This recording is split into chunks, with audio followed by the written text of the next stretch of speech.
Yeah, but basically, I mean, we have to talk to Amjad first before continuing our debate. I don't want to transform it into a debate between us. Amjad, basically, the traditional media, the TV, for example, has a different kind of content than the press. And online, they have to interact. They interact through the TV screen, but they interact online. How do they do that from your knowledge of CBS practices and CBS online? Okay. First of all, when I came here, I talked to a friend of mine, and he told me I should, since I'm going to be the defender of the traditional media, I should say the following: we cannot put things in boxes. Why he told me that I should say that? Because people would tweet that. It's enough characters for a tweet. And I'm here to talk about traditional media. The problem, with TV and with content on TV, and that's what we see here in the Arab world. And I'm not talking about CBS. I'm talking about what we see is that most people in the Arab world now are moving towards watching videos. Arabs hate to read, and we've seen it in so many different ways. So video in the Arab world online is picking up. But I want to say a point here, and that's very specific to our region. We came here to discuss free speech, and look what we're talking about, money. Okay, and because at the end of the day, this is a very unique area where most of the media is politically controlled. And Al Jazeera and Nakhli is going to be upset now, and Al Arabiya is a very, very good news channels, but those people would not have existed without the petrodollars that was burned on these outlets. So when we talk about video content, or when we talk about digital content or online content, content is very important, but we have to understand why these news outlets have been created. Is that not because that's what the audience want, it's because what the owners of these channels want, and this is the money that they poured into and created this content that in return made people watch it. So the whole thing, it's very much money driven. I mean, I'm not sure about how Google does it in the Arab world, but most of the Arabic content in the Arab world is gibberish, and people know that. I mean, it's not that it's the least 3% Arabic content with 5% penetration, but the content itself is ballet. And on top of that, when you start bringing in models from abroad to implement them locally, and I had this very funny experience with my company, Shufi TV, we had an ad that we used Scooby-Doo, the cartoon character, and they put it on an ad network in Saudi Arabia. To our bad luck, it appeared next to an article about some Saudi prince opening some function. Hell broke loose in Saudi Arabia. Why? Because Scooby-Doo was shown next to the picture of the prince. And it was done automatic. It wasn't, nobody said Scooby-Doo should not appear here or there. So in the Arab world, when we talk about things that we learn abroad from companies like CBS and Google, when you bring it back home, it's just a whole different ballgame. And it stops becoming free speech. It becomes like who's going to pay whom, who's going to pay more, and who's going to block what, and who's going to promote this. So I can tell you, for example, now to answer your question about CBS, is that I work for a program called 60 Minutes, which is a very traditional program. And at 60 Minutes, it's very difficult to make a phone call because their telephone systems actually was installed in 1975. So it takes them a while to upgrade their phone system. And this is the type of people we work with. Some of our correspondents at CBS actually used to type their script till very recently on a typewriter. But they produced very, very good content that made the show interesting. And at the end of the day, it's about the stories you do, about the content you do. And now, with time, they started to look that they are they're lagging behind. But actually, they are not. The people are still watching their content. So now, recently, for example, 60 Minutes introduced a new iPad app. It's actually one of the highest downloaded app on the iPad. It's very good. And then they had to add on it things like behind the scenes and people to interact and exchange and tweet and so on. But I'll give you another example where this whole model fails in the Arab world. We did the story about the Emir of Qatar in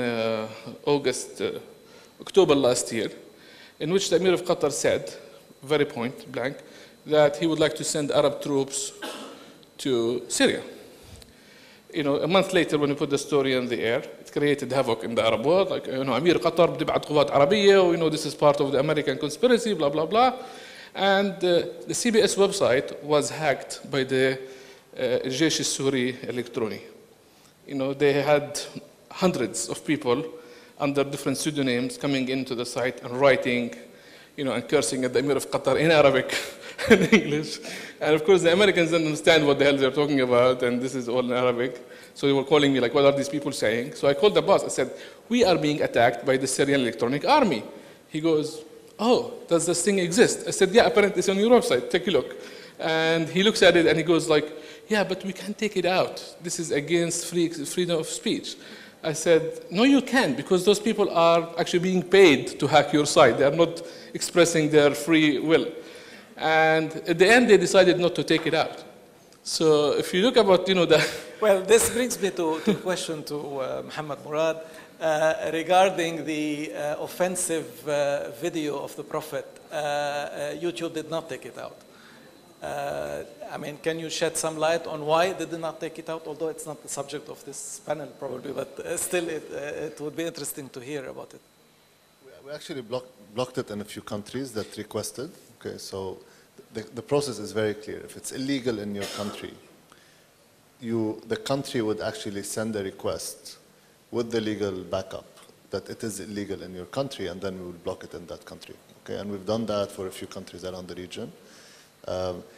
It's a very tricky point, okay, because what's okay in one country is not okay in another country, okay, and we have to acknowledge that. And you know, I have my own personal views, right, okay, but you know, when you're a global company, you have to make sure that you're operating across the globe and you are abiding by the local law in every single country that you're in.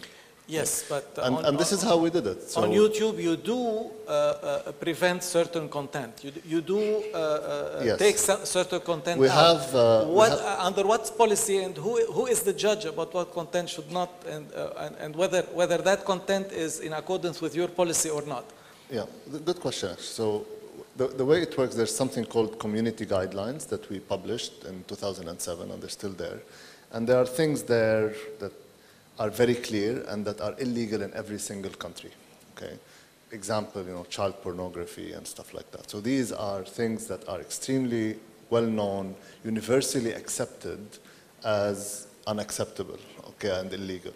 And these, you know, from the start, we take them out.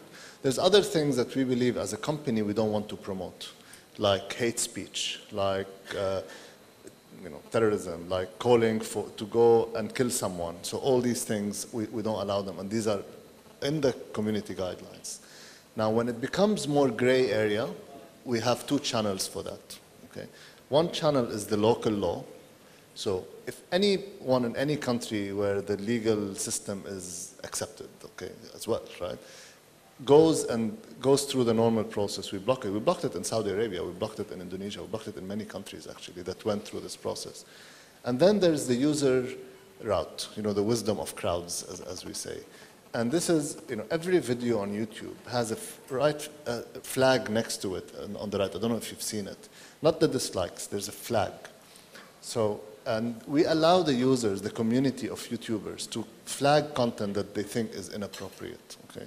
And once it reaches a certain number of flags, it's depending also on the number of views. So if the video is 800 million views and it has 10 flags, it's okay. But if it's 50 views and 40 flags, we actually look at it. Once the flagging happens, human beings start to intervene, okay? And we review it and then we make the judgment. Yep. That's what happens. So these are the two mechanisms. Okay? I have many questions to you, but I think we have to pass the questions to the audience, especially that we have on the tweets a lot of clamoring about the women not being in the panel. Maybe we'll give them a chance now to participate through the questioning. Good point. let's hear the questions from the audience, especially the tweeters in here who are anxious to ask questions. I'm May Sayer from Al Jumhuriya newspaper. I don't want to ask a question. I want to say that social media is a complementary tool to our work. I write in international affairs, and social media give me a chance to market my articles. So when I write an article, I post it at Facebook or Twitter. So there are many followers in the world who can read this article. So they will not waste a lot of time to open the newspaper at the electronic website so that they can see all the pages until they get onto my article. And Mr. Murad, I want to tell you that if we want to make a search about any subject we want to write on, first we put Google and see what articles are written about it, then we do next our job. Thank you. And I would like to thank Mrs. Maishi Diak for offering us this opportunity today to participate in this conference. Thank you again. We have a question here from a tweet. Roland Abinajm is saying that the ROI, the return on investment for advertisers in social media, is much higher than the return on investment in traditional media. Not only that, he said in traditional media it's not measurable, whereas in the can you comment on that? Yes, absolutely. I mean, as I first mentioned, I think you cannot stop the development of technology, and the technology the past 10 years has leaped tremendously, and the measure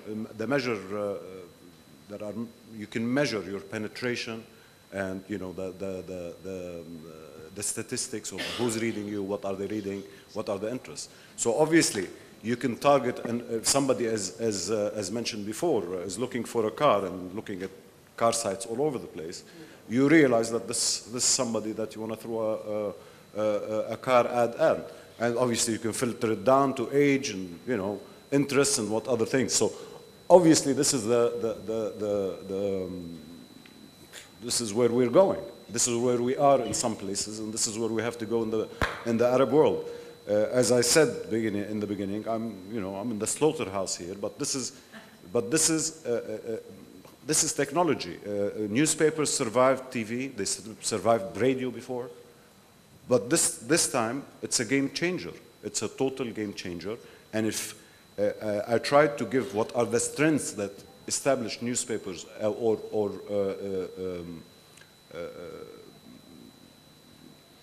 TVs have, a strength in content selling, which is notoriety, which you have is to go online.